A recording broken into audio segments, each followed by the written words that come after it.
Thanks for watching once again, and the second episode of the Daily Debate on the new year. Happy 2014, talking about 2014 and talking about also future investments. Let's talk about building the country's institutions, talking about a project that is considered to be billed as the development project of the century, the Suez Canal Access Development Project. I have with me a very distinctive panel for tonight, Dr. Hussein Shuraiba, who is the Vice President for Planning and Development. Dr. Hussein, thank you very much for coming. Thank you, ma'am. And Dr. Mehna, the Professor of Economics, Cairo University. Thank you very much, Dr. Mehna. Thanks for having me. Well, starting, Dr. Shuraiba, with that important project, and we thought on Nile TV that it is very important to promote projects that are talking about Egypt's future, the development project of the century. How about the expectations from this important project? Such projects, yes, should be on Nile TV and should also be on the list and should be on the agendas of all the channels that would promote and market Egypt's potential to the world. Dr. Shuraiba. Very good. Well, I've seen only the Nile TV promoting projects of Egypt. Others, they are just showing a kind of a chatting or negotiation or fighting. So there is, this is the difference between Nile TV and others. That's number one. Number two, Nile TV is bringing up what are the major problems of Egypt, focusing on it, presenting them to the people in a very respectable and professional manner. This is what I found, that Nile TV is a leading part in this. And anyone should go for a TV channel. First of all, he should think, what type of TV channel is providing me a knowledge? And that's Nile TV. Yeah, hopefully, yeah, that's our duty, and definitely highlighting Egypt's national projects is considered to be among our top priorities here on the channel. One of them is the Suez Canal Access Project. Definitely a challenging project. This was not a new project, right? It was there since Sadat era. Yes. So what hampered the project and why did it not see the limelight after the present day? Well, if we want to talk about the Nile, we talk about the Suez Canal.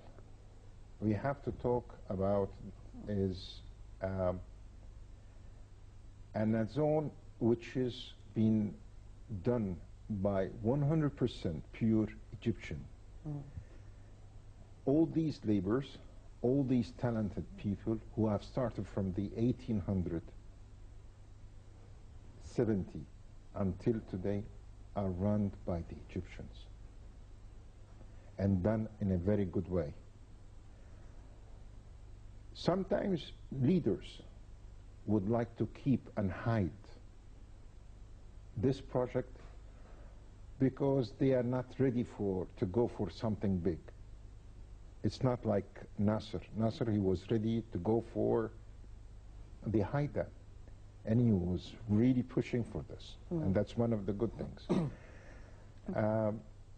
The Muslim Brothers used this not as a project, used them as a media for them, just to present themselves and go... Propaganda. Yes, and to show that the people I am doing as Nasser is doing, and we are bringing up a big project. But unfortunately, it's not done right. So Mubarak or the Muslim Brothers, both of them, they were not ready. So that I excuse him for one thing, because he have done a great job in 1973, and he was doing a very good steps for the economy of Egypt, but he was assassinated. So he didn't have the opportunity to go for it. So the two others were not good. Today, this project can be an important thing on some steps. The first one, and we should think about it, is our constitution. We should go and say, which is on the 13th or the 14th and 15th yes. of this month, we should say yes. Why? Because this is the basic. Some of the things in the Constitution, maybe I agree with it, maybe I don't agree. But in totally, I agree. Why? Because it's the base, and I can modify. So I have to have a very solid Constitution. And we start from this. Two, the law, the concept law for this particular project should be something unique. Why should be unique? Because, first of all, it is in a critical zone. It is on the borders of other countries we are suspicious about. Right. We are also need to develop this not for a party or a city. We want to develop this for the global of Egypt. Right, for the future generations. For everyone in everybody. Egypt, from Aswan up to Matruh. So this is a project for all, not for a particular party. Yeah. This project can lead Egypt to good things because the location of this project is unique. And nobody have done anything for this unique project except God. So the unique of the project, it's location. So we should think deeply in a very professional way just to make this project an existing perfect one. I have seen some, and I've attended lots of meetings for this project. Unfortunately, there is no time frame for this project. This project is a wording moving out. And until today, I'm saying it. Please, we want to see, before starting in this project, the concept, how it's going to be done. And who is entitled to go for this. I'll ask you about this, Dr. Shuraiba, who is to go for it, but right after I asked Dr. Mehna concerning a project for all Egyptians, as Dr. Shuraiba had asserted, the location definitely is quite strategic, and also it has a security aspect, as he kindly mentioned.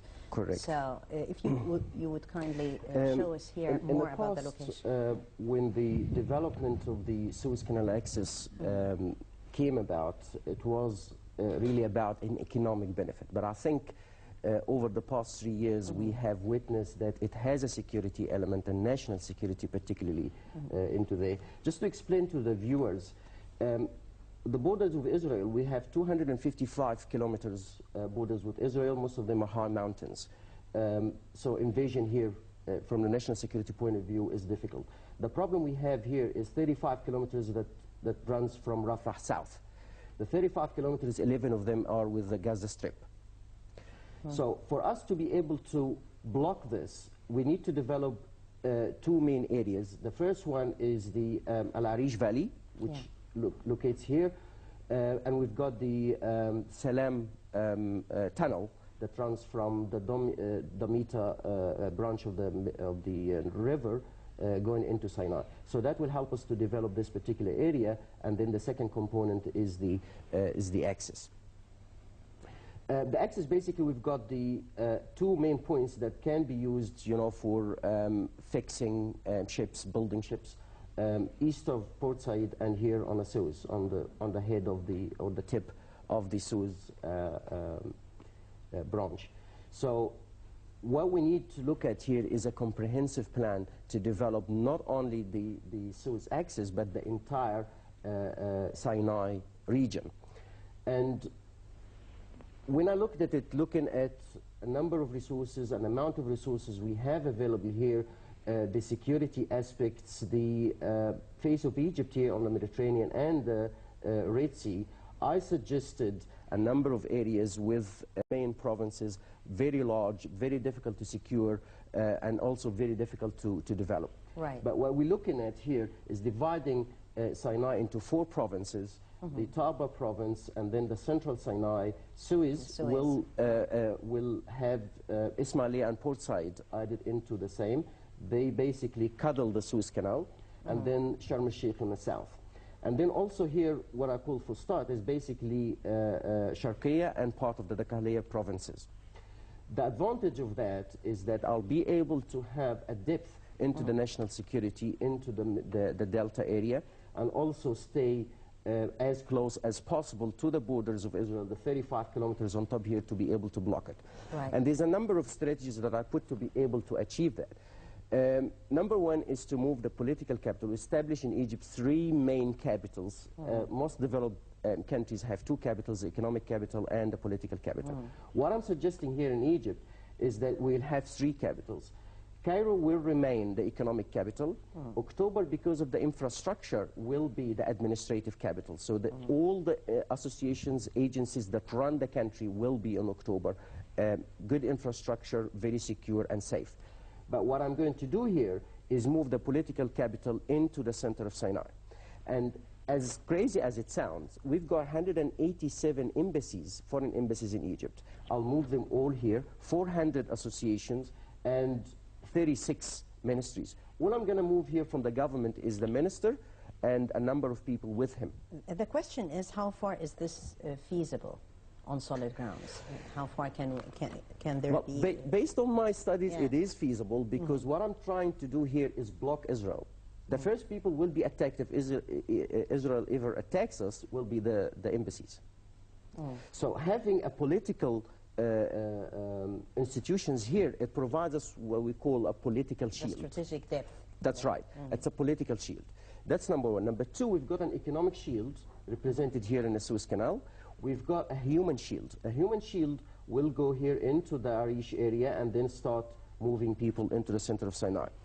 There is a number of ways to move people. Number one, people that are from the Delta and work in Sinai, give them land. So I'm suggesting in the first phase, every family will take a 500 square meters to build a decent house. So if, for example, I'm from Mansoura, work in Sharm el-Sheikh, the government will give me 500 square meters to build my house, and I've got 5 years time frame to move out of the Delta into the Sinai, taking all my family with me. That's number one. Number two is starting giving people that want to invest in Sinai, give them the land. At the moment, Sinai is not occupied. The land is very expensive. So what I'm suggesting, give people the land. The second phase, I'll give every family 1,000 square meters to build a factory or a workshop in an industrial area of their choice. So slowly we'll be able to get the money out of the people that, you know, keeping it in the cupboard and invest it in Sinai. Sharm el-Sheikh will be the Riviera of Egypt, focusing primarily on the development of tourism in here. Industrial areas, we've got a number of ports on the Aqaba Gulf as well as the Suez Gulf. So the depth here in this particular area, we've got the Berdawi region.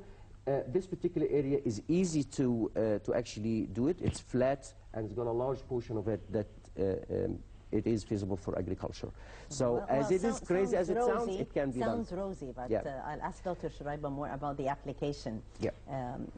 And how far is this feasible? Well, this is in the normal circumstances, it's okay, and we can go for it, and it's not wrong. But right now we are in a very critical situation, economy-wise, as well as everybody's looking to us, especially the Egyptian people. The Egyptian people are worried about this project, and they are afraid of lots of things, which I accepted. But we should start at the very beginning, before giving lands, before assigning even the type of project should be there. We should analyze a very important thing, the elements in 5 main cities surrounding the Suez Canal, which is north of Sinai, south of Sinai, Port Said, Ismailia, and Suez. These 5 cities, I have to know the real elements there, which I can use them. That's number one. Right. Number two, I have a problem. And these problems are already existed, but it needs to generate it. How can you do this? It's textile. We have a problem in the textile. We have factories are going to close down. We have lots of headaches, and this is factories with a huge capacity of people. So how can we prove this, and how can we make it match with our vision in Sinai? Right. Well, definitely there should be a very important, at this very important juncture, a vision, talking about promoting such projects, talking about a time frame, as Dr. Shuraiba was saying, and the concept of making it, how is this going to be done? That's a big question mark. Well, Dr. Mehana suggested more than one idea.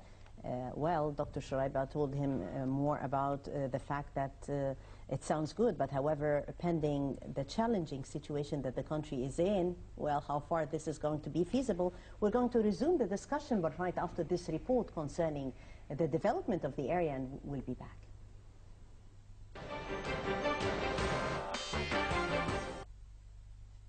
The Board of Directors of the Social Fund for Development has approved a budget of 3 billion Egyptian dollars for 2014 to finance development programs of small enterprises and labor-intensive projects in the field of infrastructure and community-based ventures. According to a statement from the Cabinet's official, the decision came in a meeting of the board, which is headed by the interim Prime Minister Hazem al-Biblawi, who is also the chairman of the SFD. Hani Saleh, spokesperson of the cabinet, stated that according to Article 2 of Law Number 141 issued in 2004, the government is committed to support the Social Fund for Development through working with firms with all enterprises. The statement said that the organization has allotted a total of 1.4 billion Egyptian pounds to develop around 12,000 small projects throughout Egypt from January to November of this year. Meanwhile, the fund directed to infrastructure and community-based projects in the same period amounted to 79 million pounds. Saleh said that through 2013, the SFD has helped project owners market their products through holding 41 exhibitions in different governorates, adding that as a result of these showcases, 923 projects have achieved sales totaling 39.4 million pounds. The SFD was established in 1991 to combat unemployment, alleviate poverty, improve living conditions, and assist in socio-economic development. The board of directors of the organization includes Egypt's ministers of planning, international cooperation, industry and foreign trade, finance and local development. Early in September, the European Union contributed a grant of 70 million euros towards financing SFD's emergency labor-intensive investment project. Deputy Prime Minister Ziad Bahauddin and European Union Ambassador to Egypt's James said that the SFD Managing Director Ghada Wali oversaw the signing of the agreement. The agreement sought to create short-term employment opportunities for unskilled and semi-skilled labor and to alleviate poverty through carrying out labor-intensive projects in cooperation with all governorates.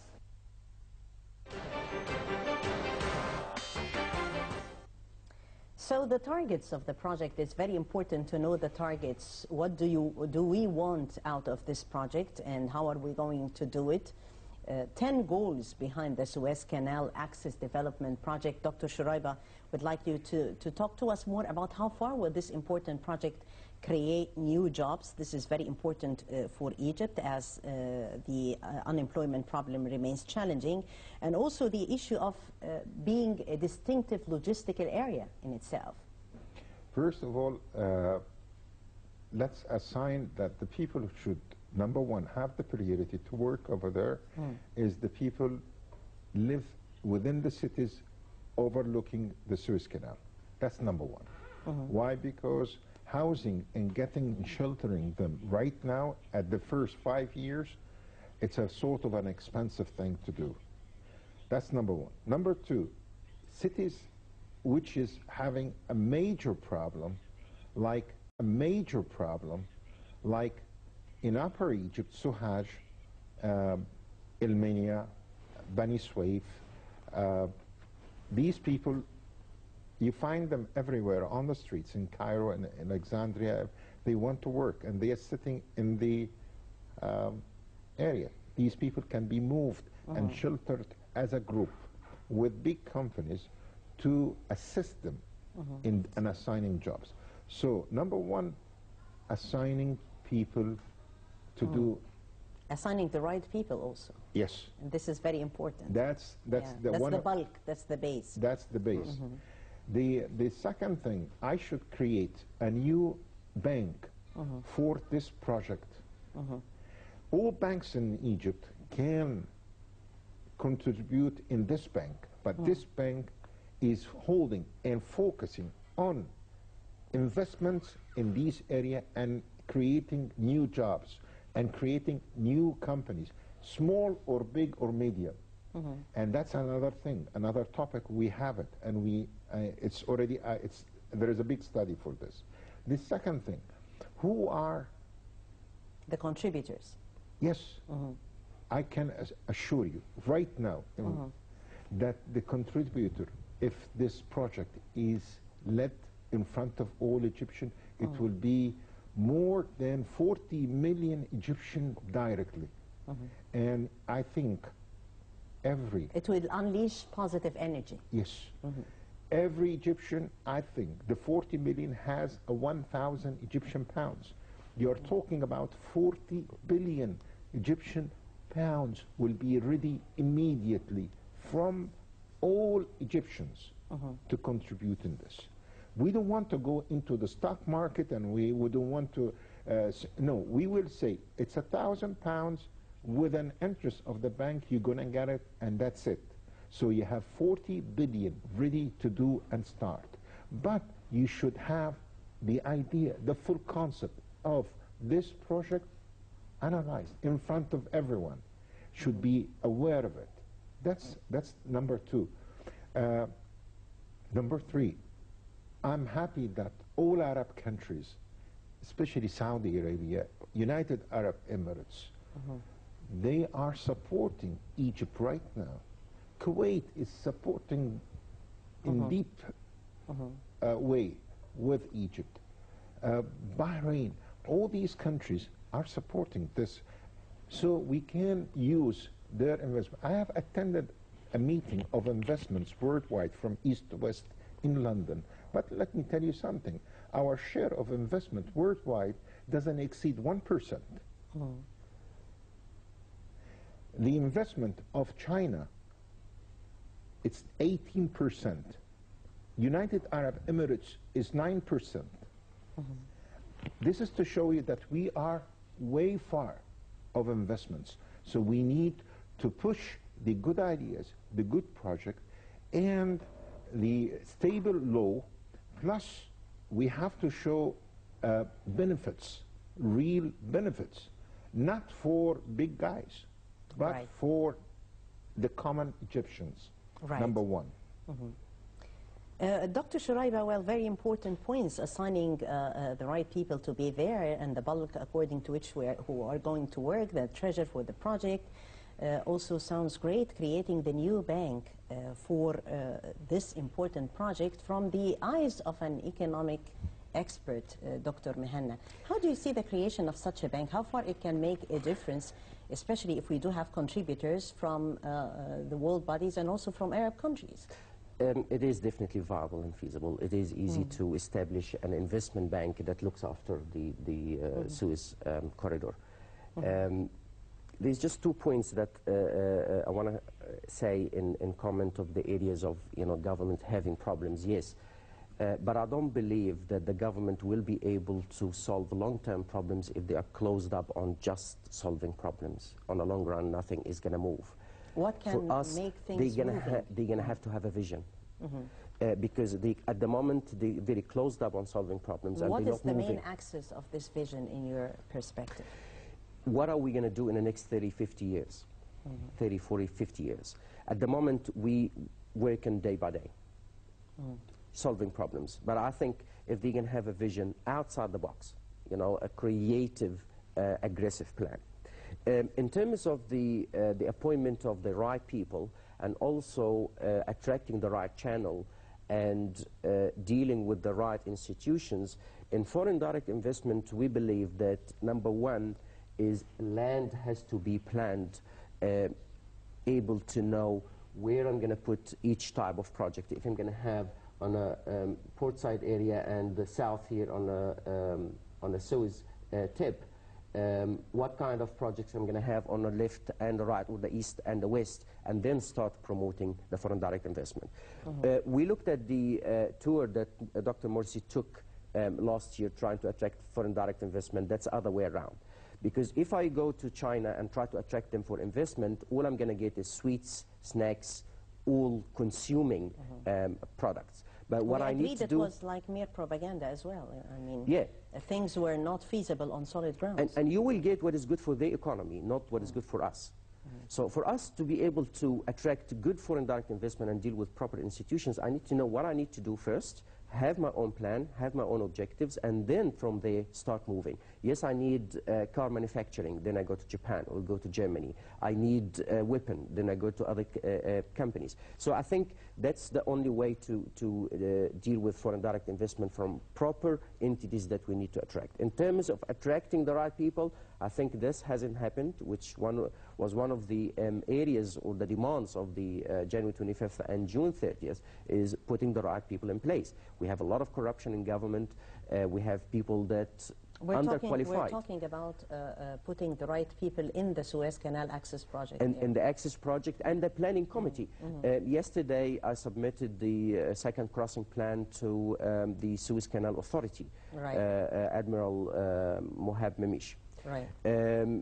2 weeks ago, they advertised... And how are you going to work in coordination after they study the project that you have presented, right? Yes, as soon as they come up with the report, the advert actually attracted a lot of planning institutions locally and internationally, and I submitted the second crossing as a suggestion.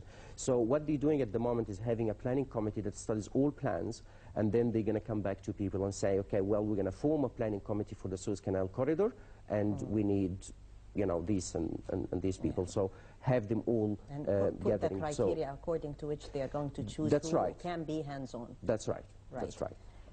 Dr. Shuraiba, creating the new bank definitely would help, and also working on a vision that is going to be translated on solid grounds. You talked about our share concerning the investment worldwide that does not exceed 1%. Yes. Well, isn't the figure alarming? And yes, it is alarming. Yeah. And what's the way out?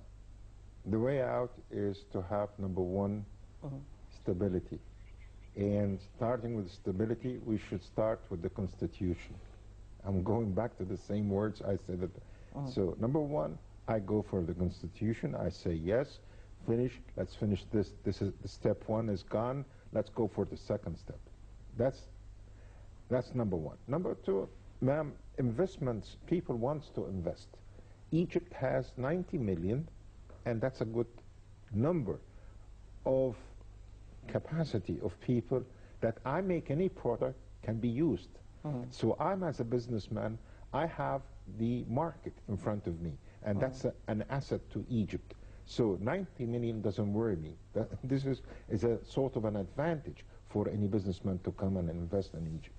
But I should say that the investment, who wants to come, he have to recognize that he is only investing money, but I have the market, I have the land, I have the sometimes the know-how.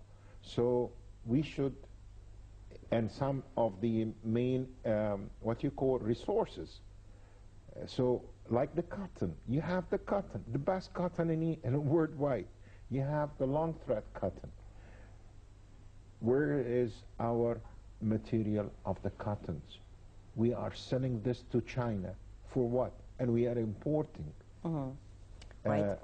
Well, lots of plans in that area and developing international trade in particular. We'll be talking more also concerning diversifying the range of activities in the area. Dr. Mehna, you studied this area and the Suez Canal Access Development Project more through a sense of a vision that you have presented to the cabinet, diversifying the range of activities in the area. What do you think could be the activities that is going to be definitely having a positive impact on also a long-time growth, economic growth for the country? Definitely all types of industry can be done in Sinai, but particularly around the corridor, we need to focus on heavy industry. Vehicles, machines, because basically we've got ports and machines or cars will come out of the factory straight into the port and be exported. So it will basically save us a lot of cost when it comes to trading. The main thing here, which also included in the second crossing, is the bridge, or now modified to be a tunnel between Egypt and Saudi Arabia. And that basically will not interfere with the trading of Israel, because Israel objected to the bridge because it will block the shipment of Israel. But having the tunnel basically will go underwater, so will connect Egypt to Asia. At the moment here, we've got that connection, and we need to start developing this quickly, because Israel has already looked at the establishing the train from Tel Aviv here up to Rafah. So in terms of the connection, I would focus, in terms of industries, I would focus on heavy industries around the axis or the corridor, and then looking at trade with neighbors. And especially when we start the train, or rebuilding the train that was there once in Sinai. Right. We're still talking about the potentials of this mega development project for the country, the Suez Canal Development Axis that has been billed as the development project of the century. Many potentials for this mega project. Dr. Mehna was speaking about heavy industry, factories and developmental projects over there. We'll be talking about also major residential centers around the area, about industrial cities, about mega agricultural projects as well, right after this report. In the newly drafted constitution, science, research and technology are specifically mentioned in a few articles, showing that Egypt is making the first step towards moving up the ranks of technologically advanced countries. Science and technology is top of the agenda, because without that, the country is not going to progress. So this will be, that will be stated quite clearly. We have put a modest 1%, but that is 5 times increase on the 0.2%, which has been spent for a long time. And we say that this constitutes a minimum, and that this should be increased gradually, but with specific targets which are timed, not leaving it forever. Article 23 of the Constitution states that 1% of the national budget will be placed for information, research and technology. And scientists and experts say that this is by far the greatest milestone in the Constitution, and the benefits of it will be seen in the economy very soon. Lina Hasaballah, Nile TV International. Thank you, Lina. Talking about scientific research in the new constitution, definitely a bulk. And while we are talking about the Suez Canal Access Development Project, definitely also among the bulk and the main basics of the project is that it should be dealt with according to scientific basis, right, Dr. Shuraiba? Absolutely.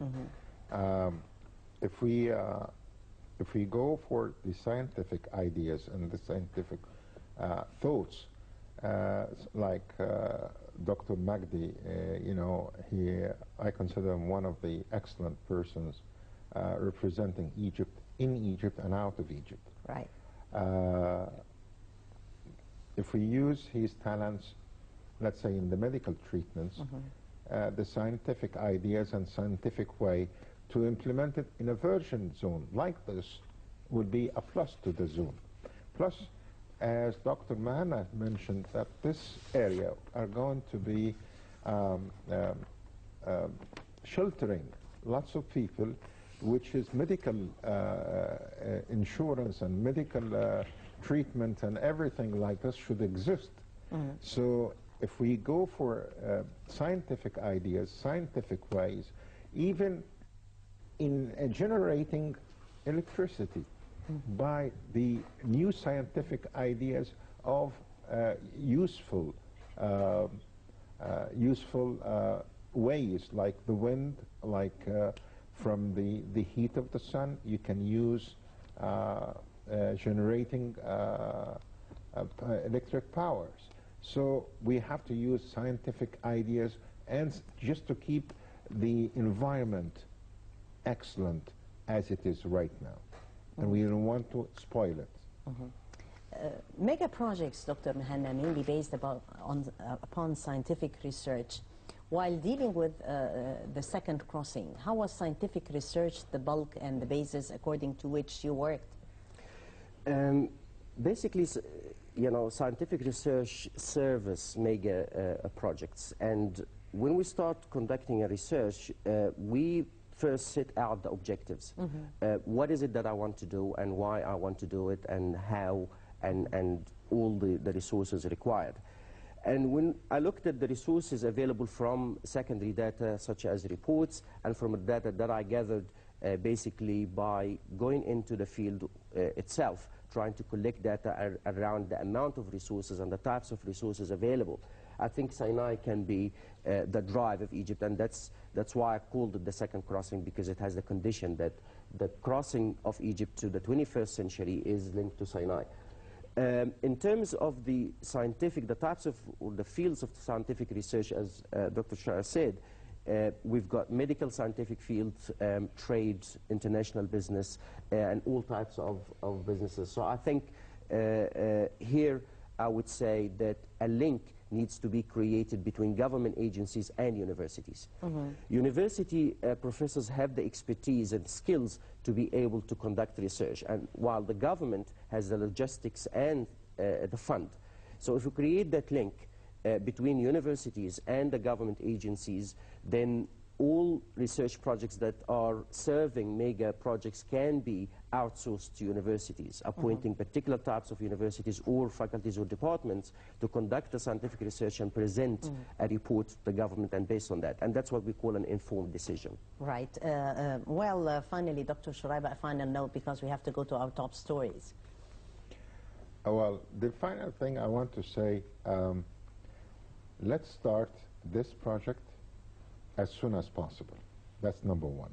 Number two, we need to show all Egyptians, like we did have the constitution written, we want to have the project of the Suez Canal, 192 kilometers, set up with the plans, everything, that everyone can read it and be confirmed that he is aware of it.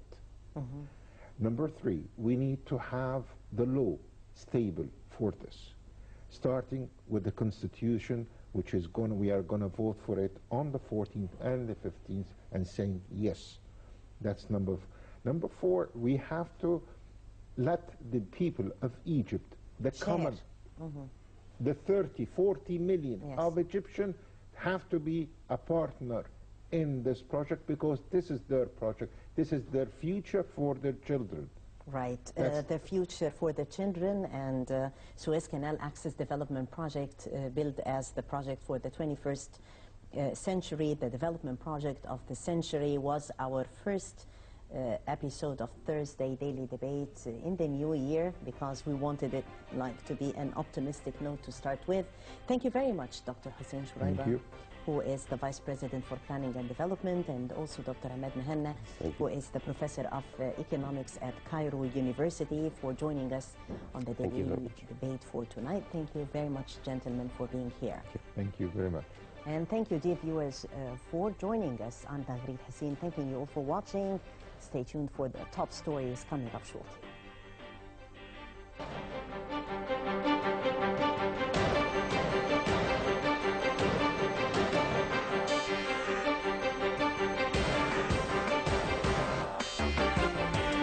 For economic prosperity for the country, and that is going to be our topic of discussion for tonight. We are going to read further the potential and the main targets of this important, ambitious project for Egypt, the Suez Canal Access Development Project.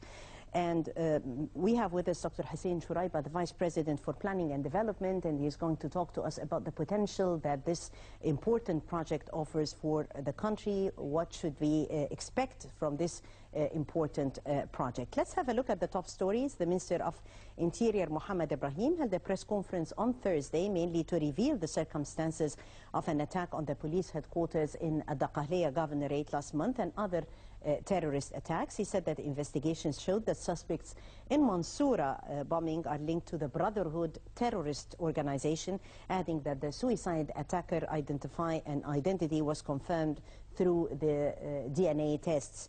He also said that the son of the Brotherhood leader, Al-Mungi Saad Hussein, was involved in this heinous crime. Ibrahim also said that the ministry reveals confessions by suspects of Mansoura attack, noting that the ministry seeks information to arrest Ansar Bayt al-Maqdis leader.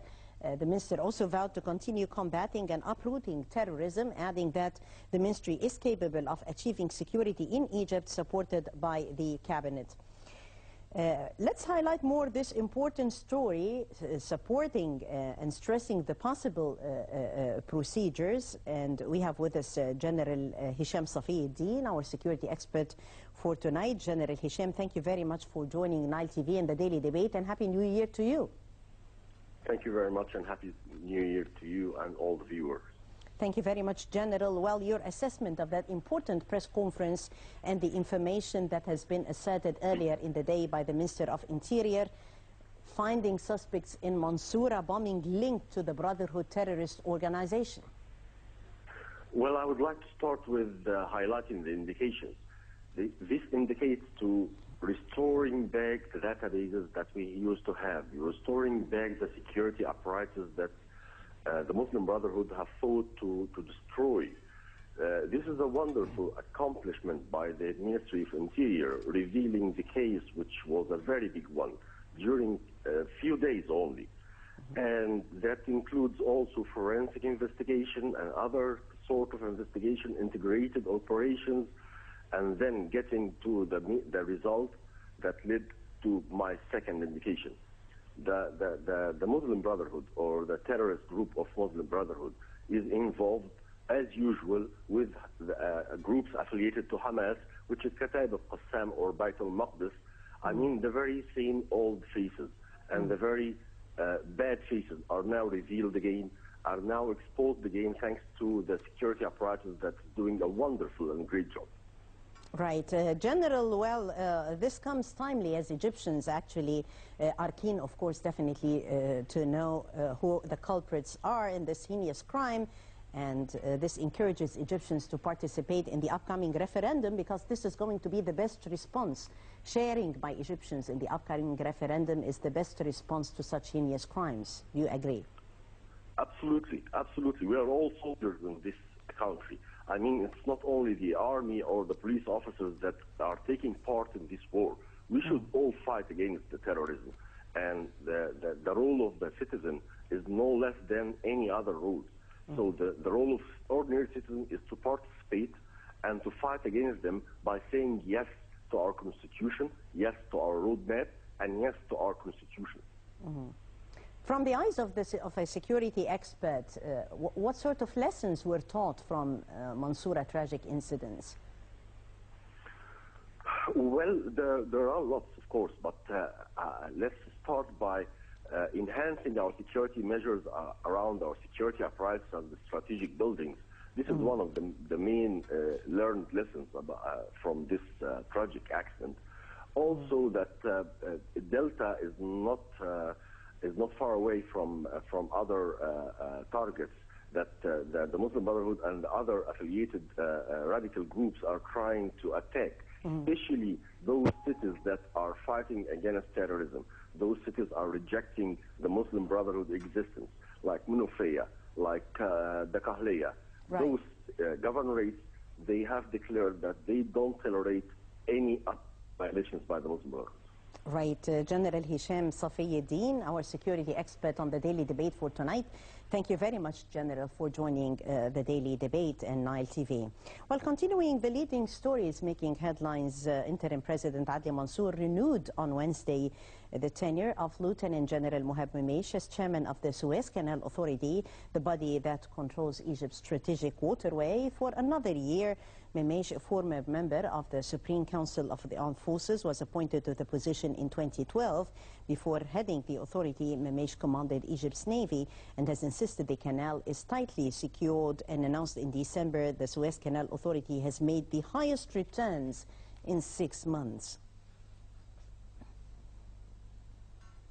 And the prosecutors began investigations at the scene of an attack on a gas pipeline between Egypt and Jordan in Sinai. The eyewitnesses living in a Baghdad village in central Sinai had told Al-Ahram news website that they heard a large blast before midnight and also saw flames by suspected militants. After Morsi's ouster following mass protests against him back in June 2013, attacks on the pipelines had resumed. And more about an economic survey. Almost half a sample of the Middle East-based fund managers expect to raise the equity allocations to Egypt in the next 3 months, according to the latest monthly survey of the leading fund managers in the region. None expect to reduce their exposure. The results of the survey of leading fund managers in the region conducted in the past 10 days show growing optimism about the recovery of the Egyptian economy. 47% of 15 managers said that they were likely to put more money into equities, up from 33% in November's survey. All the other managers expect to keep their Egyptian allocations steady for the first time since the survey was launched in September. Also this week were statements by the Minister of Planning, Dr. Ashraf Al-Arabi, who said that the value of the European investments in Egypt until now had reached $45 billion, while the value of Gulf investments in the country reached $50 billion. In statements, Al-Arabi pointed out that the recovery and development of the Egyptian economy, it requires attraction of foreign investments of a value that is worth $50 billion annually, in addition to 850,000 jobs, to absorb the labor market that represents a major challenge before the current and the next governments. The minister made it clear that foreign investments in Egypt do not exceed $2 billion annually. And Foreign Minister Nabil Fahmy said Egypt is keen on cooperating with all the Nile Basin countries in a manner that benefits all parties. Fahmy said that Egypt's water security is an indispensable part of the country's national security and it cannot be ignored, adding that there are historic and legal rights that cannot be overlooked by any country. Ethiopia started diverting the course of the Blue Nile, the main tributary of the Nile River, in May as part of a plan to build the hydroelectric dam that generates electricity.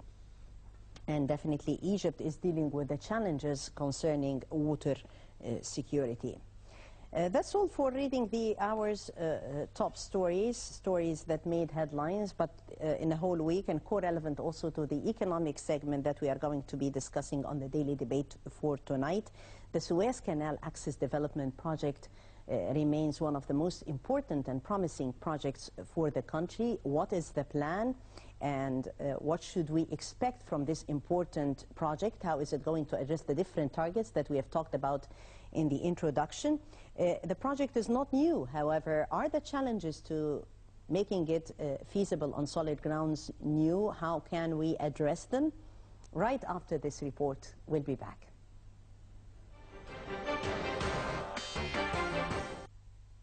The Egyptian government planned a project to develop the Suez Canal access and is calling for investors to pitch in.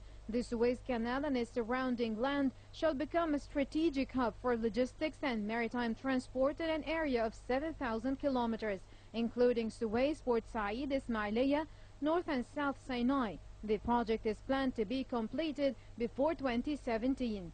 Minister of Housing Tariq Wafi tried to calm analysts and experts that opposed the project by assuring that investors would not be allowed to own lands along the Suez Canal.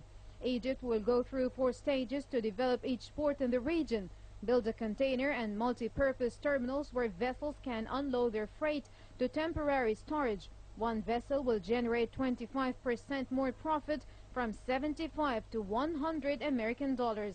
Establish distribution centers where oil and cars will be primarily stored and picked up by other vessels for distribution. construct a bunkering terminal, logistics and service centers in all terminals, build industrial hubs and logistics centers around the Suez Canal in order to take in containers and manufacture goods.